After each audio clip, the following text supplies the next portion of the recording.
आप सभी को मेरा प्रणाम, आपका स्वागत है। पिछले एपिसोड में हमने मार्क्स की फ़िलॉसफ़ी के बारे में बात की थी। आइए आज हम इस फ़िलॉसफ़ी को यूरोप के संदर्भ में देखते हैं। तो सबसे पहली बात तो कि ये फ़िलॉसफ़ी के रूप में कभी स्थापित नहीं हो पाई, बल्कि आगे जाकर पॉलिटिकल साइंस का विषय बनी। मार्क वेबर ने तो यहाँ तक कहा था कि यह कोई सिस्टमेटिक थ्योरी भी नहीं है। देखिए, मार्क्स इस थ्योरी को इकोनॉमिक फॉर्म में बताते हैं, इकोनॉमिक हिस्ट्री बोलते हैं, मोड ऑफ प्रोडक्शन जैसे टर्म का यूज करते हैं, लेकिन इस तथाकथित थ्योरी का इकोनॉमिक्स से कोई संबंध नहीं है। जिसने इस थ्योरी को अपनाया, सोवियत संघ में लेनिन ने, अंत में उस सोवियत संघ का ही विघटन हो गया। वास्तव में मार्क्स ने यह थ्योरी उस समय की यूरोप की परिस्थितियों को देखते हुए क्रिश्चियनिटी और चर्च के विरोध में दी थी, उनके शोषण के विरोध में दी थी। उन्होंने यह सब सोसाइटी में परिवर्तन करने के लिए कहा था। मार्क्स ने कहा था कि स्त्रियां पुरुष की प्रॉपर्टी नहीं होंगी। यह बात तो बहुत पहले प्लूटो भी कह चुके थे। वास्तव में यूरोप में स्त्री का महत्व केवल मनोरंजन के लिए होता था। Role and importance of women in the European society was only for sex. Women was treated as sexual object. Mother, sister, father जैसे शब्द जो फैमिली का आधार होते हैं, वह तो चर्च में पाए जाते थे। वाइफ, जिसे मिसेस भी कहा जाता है, जिसका अर्थ परमानेंट कंक्यूबाइन होता था, यही वहाँ की परंपरा थी। हस्बैंड का अर्थ घर का मालिक होता है। दूसरा गुलाम प्रथा। गुलाम प्रथा के समय जितना अत्याचार और शोषण क्रिश्चियनिटी ने किया है, शायद ही किसी ने किया हो। यहाँ तक कि इंडस्ट्रियल रिवॉल्यूशन के समय भी वहाँ लेबर भेड़ बकरी की तरह छोटे छोटे सेल्स में रहा करते थे। कहीं कहीं ये सेल मल्टी स्टोरी बना दिए जाते थे। यह अपार्टमेंट्स और फ्लैट जो हम इंडिया में देख रहे हैं, उसी का एडवांस वर्जन है।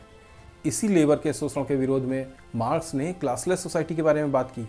उन्होंने इस रिवॉल्यूशन के जरिए parity of wages, equality, liberty, rights आदि की बात की है। लेकिन वास्तव में मार्क्स की इस थ्योरी का जहाँ वह यूरोप में यह बातें कर रहे थे, वहाँ कोई प्रभाव नहीं पड़ा। यूरोप में कोई भी परिवर्तन मार्क्स के कारण नहीं आया। परिवर्तन आया सोवियत संघ में, जहाँ लेनिन ने उनकी इस थ्योरी का उपयोग पॉलिटिक्स में किया। और अब क्लासलेस सोसाइटी की जगह दो नई क्लास बन गई, एक वर्कर क्लास जो पहले भी थी और दूसरी डिक्टेटर क्लास। हाँ, एक बात, अब क्लास कॉन्फ्लिक्ट समाप्त हो गया, क्योंकि अब लेबर क्लास को इतना दबा दिया गया कि कॉन्फ्लिक्ट पैदा ही नहीं होने दिए गए। लोगों की liberty, rights, equality, humanity, justice, सबको इस कम्युनिज्म ने दफन कर दिया। आगे जाकर 1992 में कम्युनिज्म का अंत सोवियत संघ के विघटन के साथ हुआ। और चाइना में कोई कम्युनिज्म नहीं है, वहाँ dictatorship with capitalist theory concept है, जबकि मार्क्स की लड़ाई तो इन्हीं कैपिटलिस्ट के खिलाफ थी। खैर, इसके बारे में फिर बात करेंगे।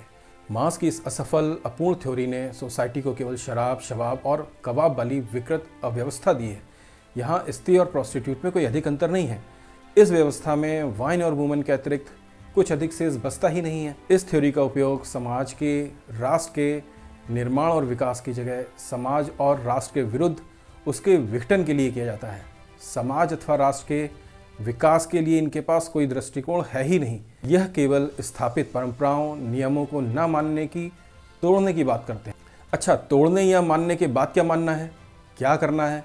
तो कुछ नहीं करना है, कुछ है ही नहीं बताने के लिए इस कम्युनिस्ट और कम्युनिज्म के पास। मार्क्स की थ्योरी में सोसाइटी के लिए कोई रूल, नियम, परंपराएं हैं ही नहीं। यदि कुछ है तो बस आसुरी, राक्षसी और शैतानी करतूतें। आज के लिए बस इतना ही। जय हिंद, वंदे मातरम।